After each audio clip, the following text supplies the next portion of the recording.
नमस्कार दोस्तों, मैं कृष्ण मोहन एक बार फिर आप सब बच्चों के सामने। और आज का जो हमारा सेशन रहेगा वो रहेगा कि भी 6 मार्च को जो कोर्ट केस जो होने वाला है, और उससे पहले जो हरियाणा सरकार या फिर आप कह लीजिएगा कमीशन की जो तैयारी है, उसमें जो फेरबदल हुआ है, तो उससे आप अंदाजा लगा सकते हैं कि 6 मार्च को क्या हो सकता है।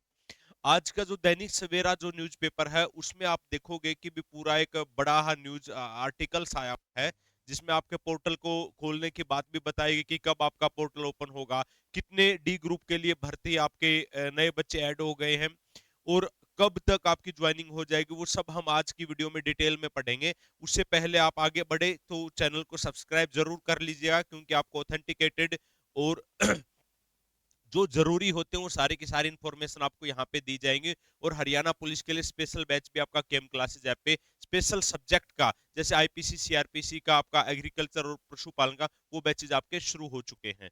तो चलिएगा मैं आपको अखबार ही दिखा देता हूँ पूरा का पूरा कंप्लीट, जो आपके अखबार में आया हुआ है। ये है आज के अखबार का कि हरियाणा कर्मचारी चयन आयोग ग्रुप डी की भर्ती पहले करने की तैयारी है। मीन्स कहीं ना कहीं सरकार को भी लग रहा कि 6 मार्च को जो बहस होगी, आर्गुमेंट होगा, हो सकता है उस दिन फाइनल फैसला ना आए।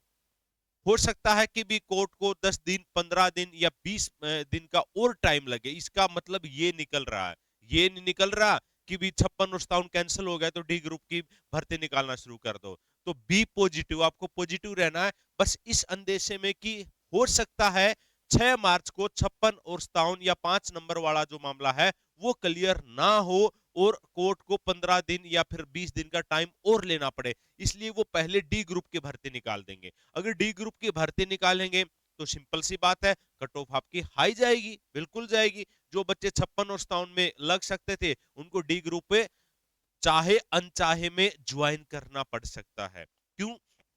क्योंकि उसकी सर्टेनिटी नहीं है कि भी वो भर्ती क्लियर होगी या नहीं होगी, क्या होगा क्या नहीं होगा, वो तो कोर्ट ही जाने और एचएसएससी ही जाने। लेकिन इसकी सिंपल सी बात है कि भी आपका कट ऑफ हाई जाएगा। उसके बाद देखिएगा, अभी आपका 29 तारीख को एक नोटिस आया था, मैंने बताया भी था, आपको जानकारी दिया था कि भी जिन बच्चों का स्कोर 38 से लेकर 50 48 के बीच में, वो बच्चे अपना दोबारा से उसमें भर सकते हैं।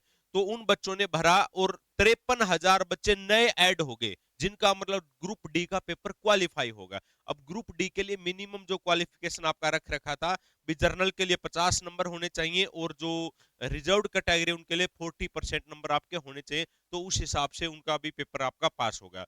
अब देखो, ग्रुप डी में जो पोर्टल आपका ओपन किया गया था, तो उसमें लगभग 8146 बच्चों ने अपने करेक्शन ठीक किए।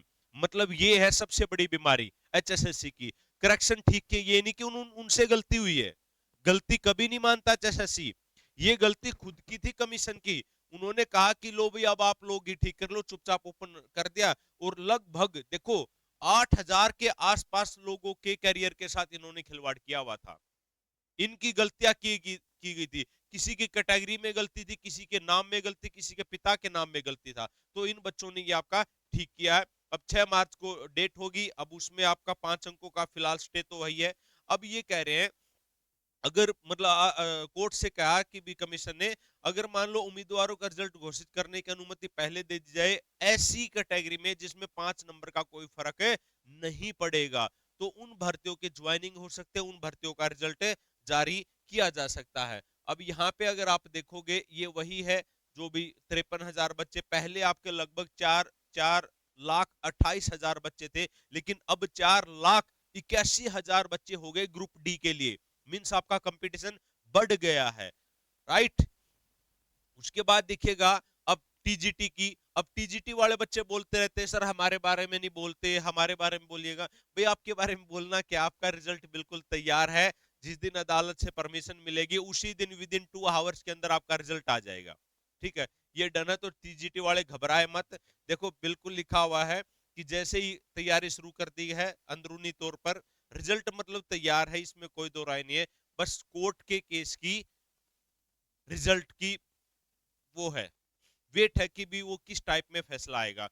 तो आपको पॉजिटिव रहना है, जो भी कोर्ट का फैसला आएगा किसी भी टाइप से आए, आपको किताबों से दूर नहीं जाना, क्योंकि पढ़ाई तो फिर भी करना है। तो पढ़ते रहिएगा, आगे बढ़ते रहिएगा।